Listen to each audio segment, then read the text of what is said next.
मेरा नाम अंजलि है और मेरी उम्र 25 साल है। मैं लखनऊ में रहती हूँ। मेरे घर में मेरे मम्मी पापा, मैं और मेरे बड़ा भाई रहता है।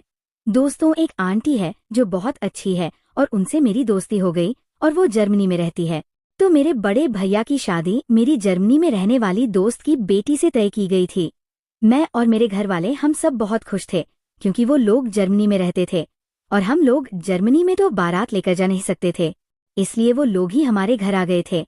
हमारे घर में बहुत ज्यादा लोग थे। आंटी के 2 बच्चे भी थे, एक लड़का और लड़की। मेरी भाभी बहुत ज्यादा खूबसूरत थी। दोस्तों, हमारे घर में बहुत सारे रिश्तेदार आए हुए थे। विवाह के 2 दिन रह गए थे। मैंने और मेरी भाभी के भाई ने सभी रिश्तेदारों को खाना खिलाया। सोने के लिए बिस्तर और खटिया पूरी करना बहुत मुश्किल था, जो हम दोनों ने बहुत परेशानी के बाद ढूंढ ढूंढ कर सभी रिश्तेदारों को दी।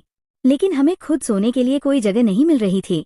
बहुत खोजने के बाद भंडार घर में एक आसन और पुराना सा तकिया मिल गया, लेकिन उस पर सिर्फ एक व्यक्ति सो सकता था और हम 2 लोग थे, और वो भी एक दूसरे के लिए गैर अनजान। मैंने उससे कहा, आप यहाँ सो जाओ, मैं कोई और जगह ढूंढ लेती हूँ। वो बोला, कब से तो ढूंढ रहे हैं, कोई जगह मिली तो नहीं। दोस्तों, वो बोला, आप इस तरफ मुंह करके सो जाओ। मैं उस तरफ मुंह करके सो जाता हूँ।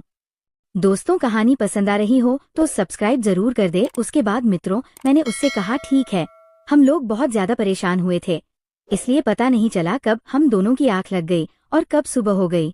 अगले दिन भी वही रूटीन था, चाय नाश्ता करना और फिर सो जाना। अब हम दोनों को भी एक जगह मिल चुकी थी। हम लोग आसानी से वहां जाकर सो गए बिना किसी दिक्कत के। आज हम लोगों ने बातें शुरू कर दी। नितिन बोला, कितना अच्छा लग रहा है ना सारी फैमिली का इकट्ठे रहना। मैंने कहा, बात तो सही है, लेकिन थोड़ी दिक्कत भी है। वह बोला, ये तो हर जगह ही होता है। मैंने कहा, बिल्कुल सही है। वो मुस्कुराया और बोला, ओके, सो जाओ, गुड नाइट। उसके बाद तो हम लोग आंखें बंद करके सो गए थे। लेकिन कुछ देर के बाद मुझे अपने ऊपर नितिन का हाथ महसूस हुआ। मैं अभी ठीक से सोई नहीं थी। अभी कुछ समय ही गुजरा था कि उसकी एक लात भी मेरे ऊपर आ गई। दोस्तों, मैंने उसकी ओर मुड़कर देखा, लेकिन वो सो रहा था। मैंने मुंह दूसरी तरफ किया और सोने की कोशिश करने लगी, और फिर पता नहीं कब सुबह हो गई। अगले दिन भाई का विवाह था। सब लोग विवाह में गए हुए थे। मुझे अपने भाई का रूम सजाने के लिए घर रुकना था। नितिन कुछ देर बाद घर आ गया। मैंने पूछा, क्या हुआ? वो बोला, मेरी कुछ तबीयत खराब है। मैंने कहा, दवा की जरूरत है? तो वो बोला, नहीं, तुम क्या कर रही हो? मैंने कहा, भाई का रूम डेकोर कर रही हूँ। वह बोला, मैं मदद करवाऊं? मैंने कहा, नहीं की। और पूछ वो थोड़ा हंसा और बोला, बताओ क्या करना है? हम लोगों ने रूम सजाया। फिर नितिन बोला, आज सुबह से तुम बहुत प्यारी लग रही हो। इतने में मैं मुस्कुराई और बाहर चली गई। रात को तकरीबन 11 बजे सारे घर वाले वापस आए। सब लोग थक हार कर आए थे। भाई और भाभी अपने रूम में चले गए।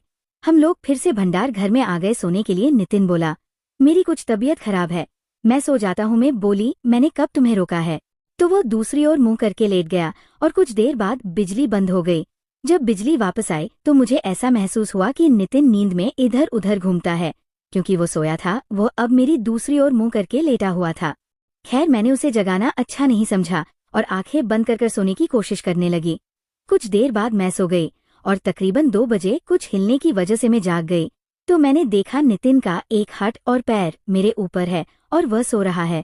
मैं खामोशी लेटी रही। अब करती भी तो क्या करती, लटलटे ना जाने कब नींद आ गई और नींद में ही नितिन की ओर मुड़ गई। अब हम लोग ऐसे सो रहे थे जैसे एक दूसरे की बाहों में सो रहे हो। शायद नितिन जाग रहा था। जैसे ही मैंने करवट बदली तो उसने मेरे होठों को अपने होठों में पप्पी ली। मैं जाग रही थी, लेकिन सोने का नाटक करने लगी। वो आगे बढ़ता जा रहा था और अब मैं भी आंखें बंद करके उसके साथ थी और उसकी भी आंखें बंद थी। और उसने अपना हाथ, उसके बाद दोस्तों वह हुआ जिसकी आप कल्पना नहीं कर सकते और मैं बयां नहीं कर सकती। मित्रों, तभी मैंने आंख खोली और उसे मना किया कि ये सब ना करो। मैंने उसे समझाया कि अगर उसकी भावनाएं सच्ची हैं तो वह परिवार से बात करे। उसने कहा, वह मुझे बहुत पसंद करता है। मैंने कहा, फिर अपनी अम्मी से कहा हमारी शादी करवा दे। मेरी दोस्त ने मेरे माँ बाप से बात की और उन लोगों ने हमारी शादी करवा दी। और मित्रों, हम हंसी खुशी अपनी जिंदगी गुजारने लगे और आज हम पति पत्नी के रूम में बहुत खुश हैं। तो मित्रों, इससे हमें ये सीख मिलती है कि हमेशा जहाँ पर शादी होने की गुंजाइश हो वही प्रेम करना चाहिए, किसी के साथ खिलवाड़ नहीं करना चाहिए। नितिन मुझे पसंद करता था और मैं भी करती थी और घर वाले भी शादी के लिए मान गए। और आज हम अपने जीवन में बहुत खुश हैं। नितिन मुझे बहुत सम्मान देता है। तो दोस्तों, कैसी लगी आपको हमारी कहानी कमेंट करके जरूर बताएं। साथ ही ये कहानी आप किस जिले से देख रहे हैं ये भी लिखें। और ऐसे ही कहानी आगे सुनने के लिए हमारे चैनल को सब्सक्राइब कर दे और इस वीडियो को लाइक कर दे। मिलते हैं अगली वीडियो में, तब तक के लिए जय हिंद।